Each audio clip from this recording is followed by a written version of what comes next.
Righty ho, people. It is time now to discuss FA Cup semi-final, Wembley settings. Not quite made it to the final yet. We've got another team standing in our way, and to most teams, most clubs, especially if you're Premier League, you think, okay, well, viable challenge. Yeah, Championship club, done well in knockout competitions, already beaten Wolves right at the very death of the game. What could be in store for Man United?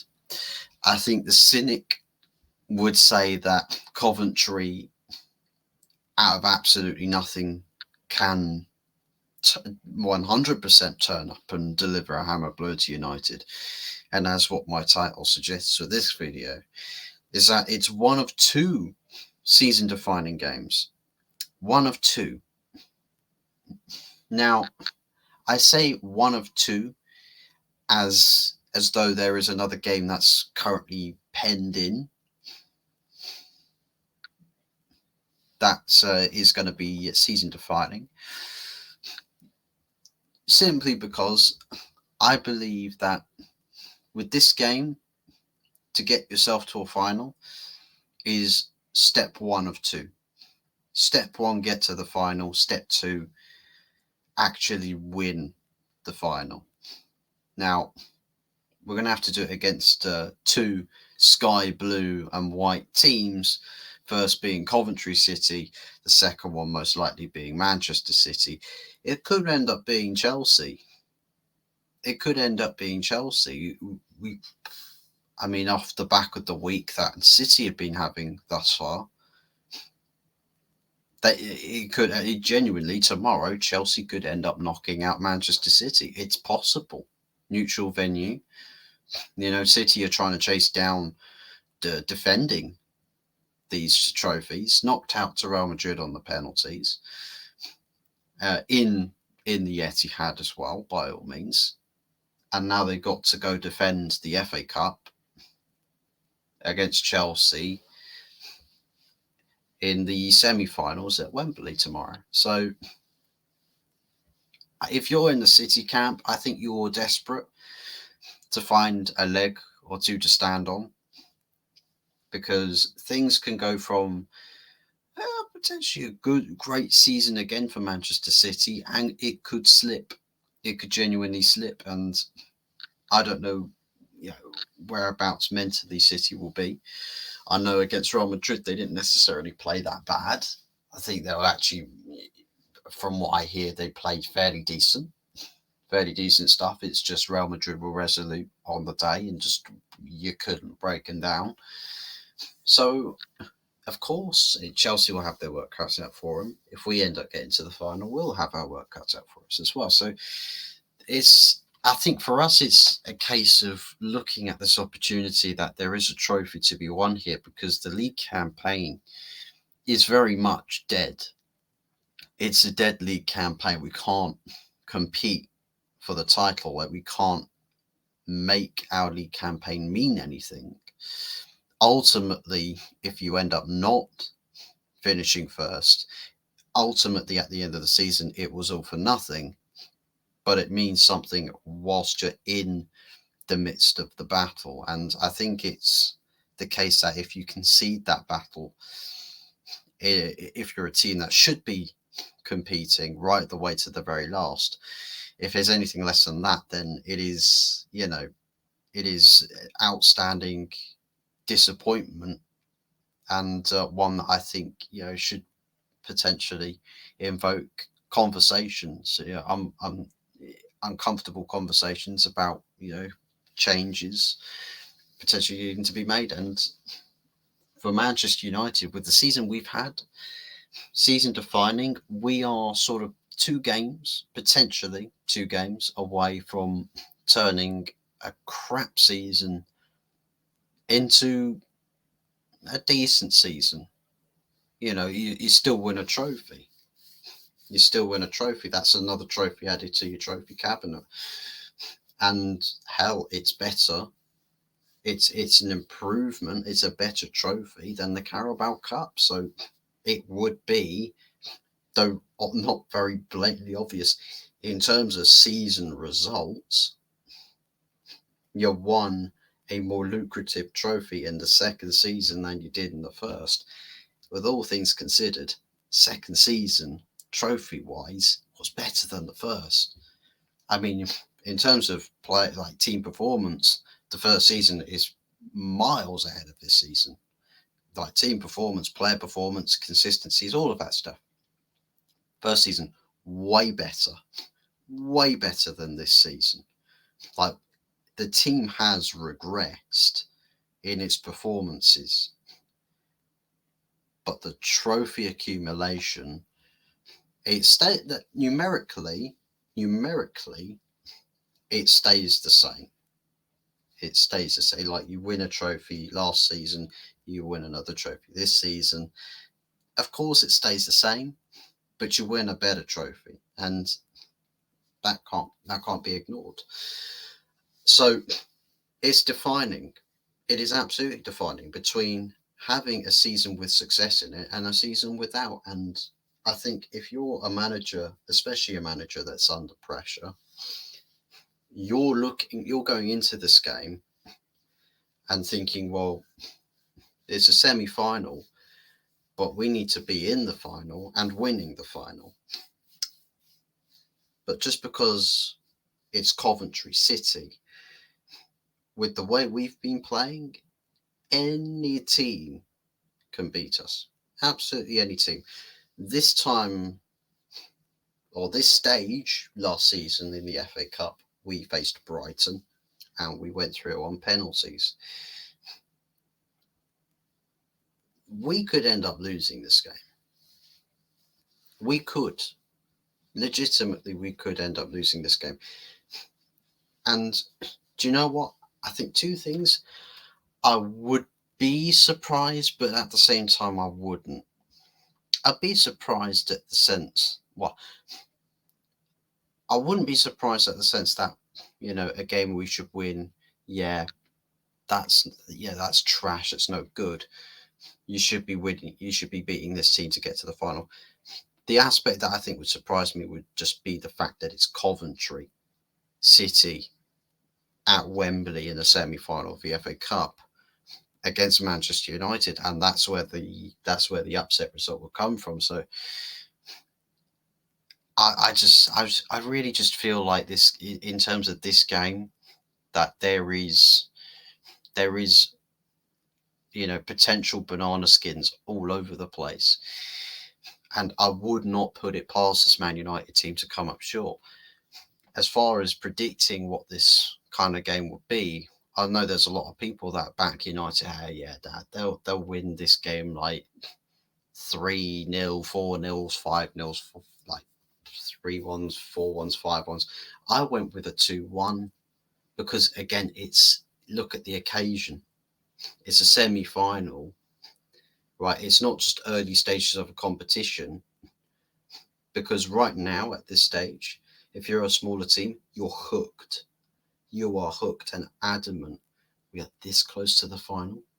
We need it. We need this final. We need it. I know that if they face off against Man City or Chelsea, Coventry City would most likely lose. But they feel like, well, it's just Man United. I wouldn't be surprised if some of them are sat there saying, it's only Man United. I mean, look at some of the teams they've lost to this season. I mean, even Newport County, that game ended 4-2. They, at points in that game, gave United a real run for their money. And that we're talking League One, League Two teams that were causing those sorts of problems. So, of course, if you're Coventry, you'll feel up for this one. You will absolutely feel up for it. As far as the team is concerned, I think it's not really going to be anything different. Although a big question mark, supposedly, surrounding that one Alejandro Garnacho, given the circumstances that off the back of the Bournemouth game, where certain somebody on the football YouTube community was saying comments about or Ten Hag taking off Garnacho, when Rashford stays on the pitch, he did have a bad game, but subbing him off with Rashford surviving after Rashford also having an atrocious game, and in various instances, in terms of that viewpoint, I could agree. Objectively, I could agree with that. But I think the outstanding issue here is that with Garnacho going out of his way, and by the way, this isn't the first time that I think he's done something like this. I think it also came off the back of the Chelsea result as well, because he was subbed off in that game, where we lost the game 4-3. And I look at this and I just think, will Garnacho play? To be honest, I don't know, because there is talk that there is disciplinary action being taken in terms of Garnacho having gone on to Twitter and then liked the criticisms of Ten Hag. That should, I mean, with the fact that it's not even just an isolated incident, this has happened a couple of times now. I think, does it warrant disciplinary action? I think, given as to how we should be treating everyone in the squad, I think it probably should. I think it should warrant disciplinary action. It doesn't matter.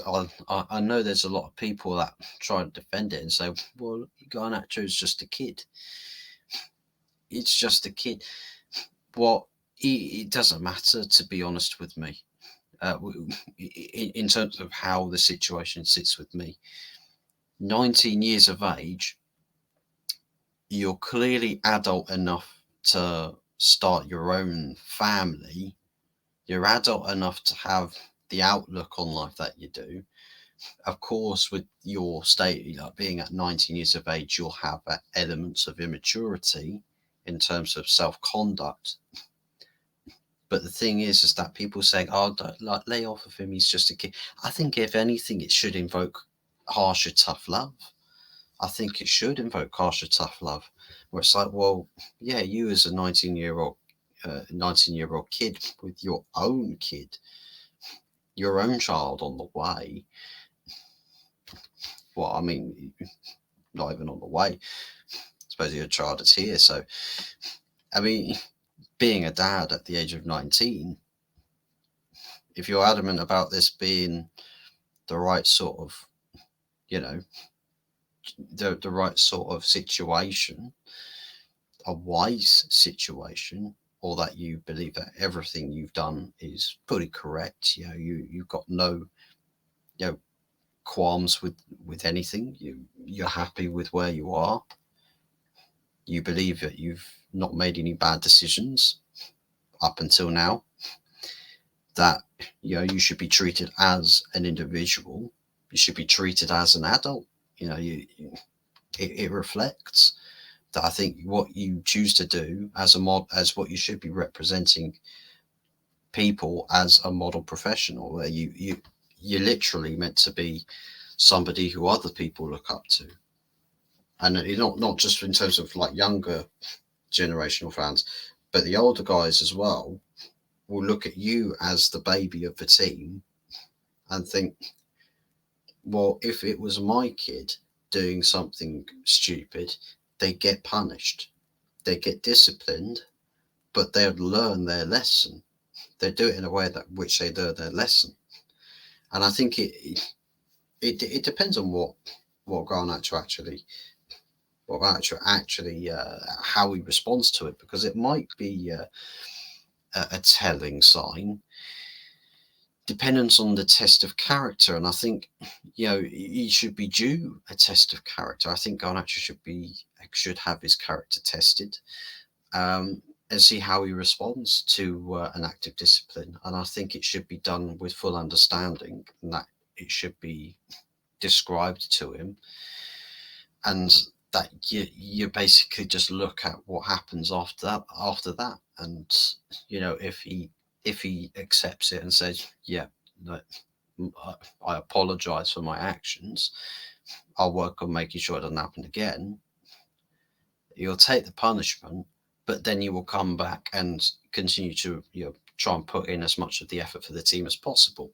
And you won't see stories going around social media, or if a story goes out, he comes out and says, well, that's not true. About, oh, yeah, got elections, unhappy with Ten Hag after disciplinary. Stories like that may end up coming out if he does act mature about the situation, but if it comes out that, oh God, actually he's not happy that he has to be disciplined for misconduct on the internet, which, by the way, most of us would reprimand most people who aren't even adults yet on the internet for, yeah, inconsolable actions. It's just how it is. It's just how it is in terms of being model professional. You should be taught straight away that there's a huge amount of responsibility. Usually you have social media teams for that. Usually, I think with Garnacho being a young kid or young player, should have a team that moderates what goes out there. That you don't get, and maybe there is somebody that, works and works for Garnacho's Twitter, manages his Twitter, and because he's a yes man to Garnacho, maybe with that login, he's actually gone on liked a tweet that's like, yeah, I agree with this opinion about my client and the way the manager's treated him. I mean, that could be a case as well. I don't know, but yeah, factually, I don't necessarily think that I think in terms of how Garnacho's gone about doing the situation, how he's behaved, I think it does warrant a bit of repercussion. So yeah, that's where I sit on it. But yeah, you guys feel free to pop in the comments what your take is on the Garnacho situation, because I just feel like it's, even if he is young, do something like that. Being somebody that responsibility falls onto your shoulders, you need the life lessons. 100%, you need the life lessons, and if you get disciplined for it, so be it. Get disciplined, learn your lesson, and become even better. No one's gonna reprimand you for taking punishment and growing as a person. You'll be applauded for that in the long run, so it's worth it. It's worth, if you make your mistakes, get them made early and out of the way, so that you're a much wiser, cooler head when you get further down the line. As for the rest of the team, I think with Onana in goal, obviously, as like I said, it's probably not going to be too much different from the Bournemouth team, actually. Maybe minus Garnacho, he might be dropped to the bench. I wouldn't have thought he'd be dropped completely from matchday squad, but he may serve either as an unused sub, or Garnacho comes on with like minutes to spare or something like that. So possibly. I think left back, right backs, Diogo Dalot, Wan-Bissaka, as per usual. I think with Maguire as well.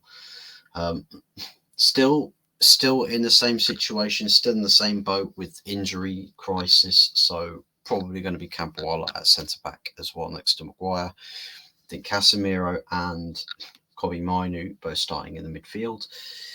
Fernandes will probably start ahead of them. Rashford probably on the left, Højlund up top, and then I think with Antony it's another situation. I don't know what exactly the truth is behind this, but there is alleged dispute with this. Also, the mixed signals. Some people saying he's injured, others saying he's just dropped because he wasn't training well enough. So I don't know what the truth is to that. He's not confirmed to be missing, but I mean, come on. If it's disciplinary issues again, then I just wouldn't be surprised. I wouldn't be surprised. I mean, there's a lot of hot heads in this team, a lot of indiscipline. I mean, it's just rife. It's absolutely rife, and I'm hoping that this is something that we can tidy up on come the summer.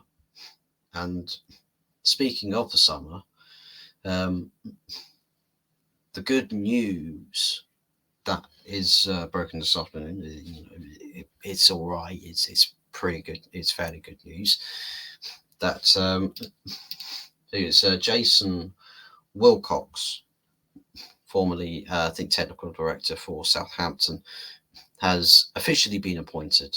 He has now started his job at Manchester United as Manchester United's technical director. So it's the first name in the new structure of the board that officially has started work. So that has come with immediate effect. I think Omar Barala is probably the next subject next to join, unless there is breakthrough on the Dan Ashworth front.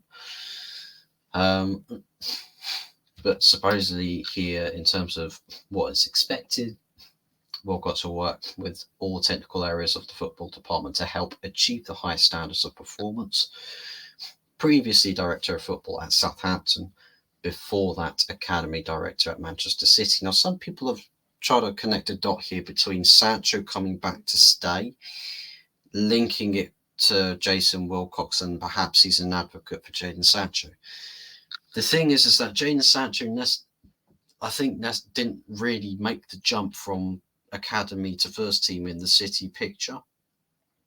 He was in the academy stage, but he was sold as the academy prospect by City to Dortmund, and Dortmund was where the breakthrough came from with Jadon Sancho. And supposedly there were disciplinary issues again on the Sancho front at Manchester City in terms of how his attitude towards playing football. He had the talent, but not necessarily the head on his the right kind of head on his shoulders. And supposedly, I think with Jason Wilcox was probably at Manchester City at that time as the academy director, and probably oversaw the selling of Jadon Sancho to Borussia Dortmund.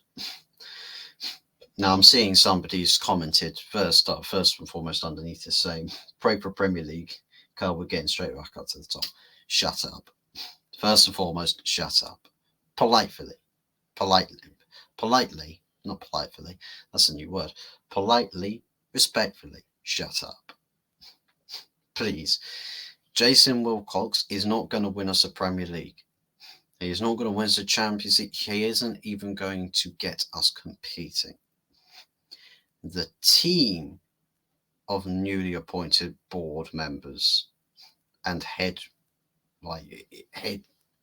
inside the board structure at Manchester United, they're going to help get us competing and winning trophies. They are the help, the specialist minds to steer the ship. But to actually row it, it's going to need the right choice of manager and then the right selection of players. It requires every cog in the machine to be turning. Now, albeit if it's fixed upstairs, then the rest of it should follow suit, right? That should be the belief.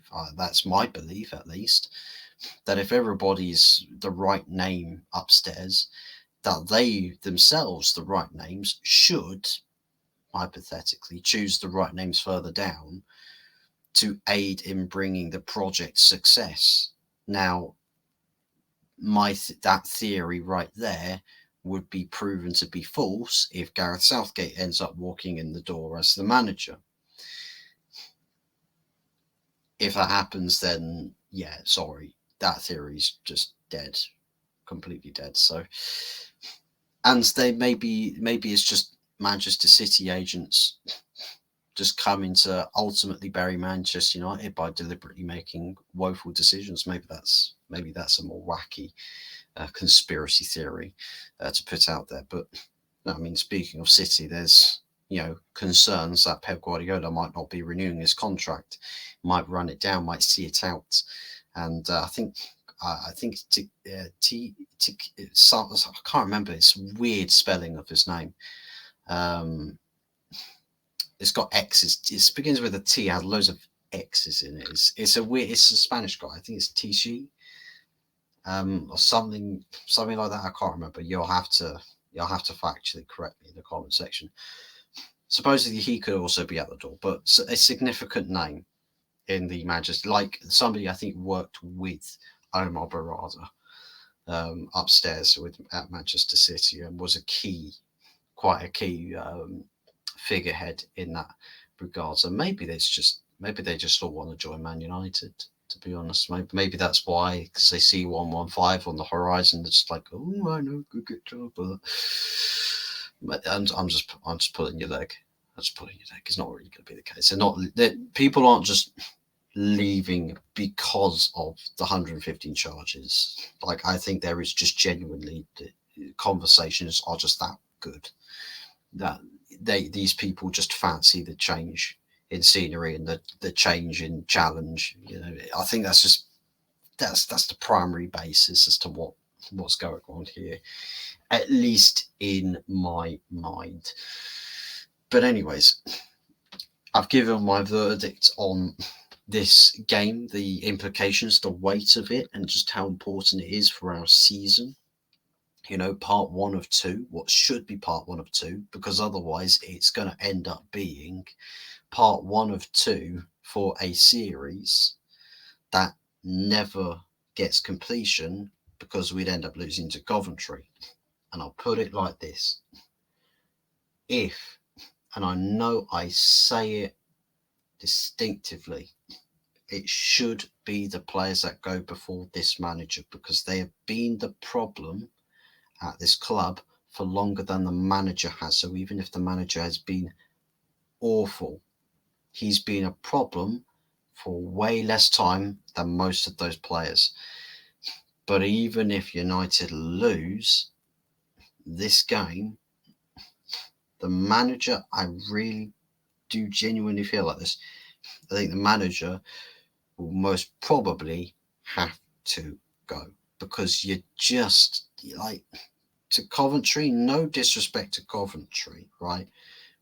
But you don't go out of an FA Cup to Coventry City as Manchester United in a semi-final and say, well, I mean, Coventry, they're a really, really good team.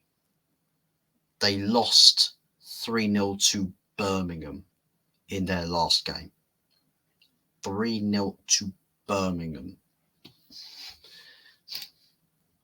3-0 to Birmingham.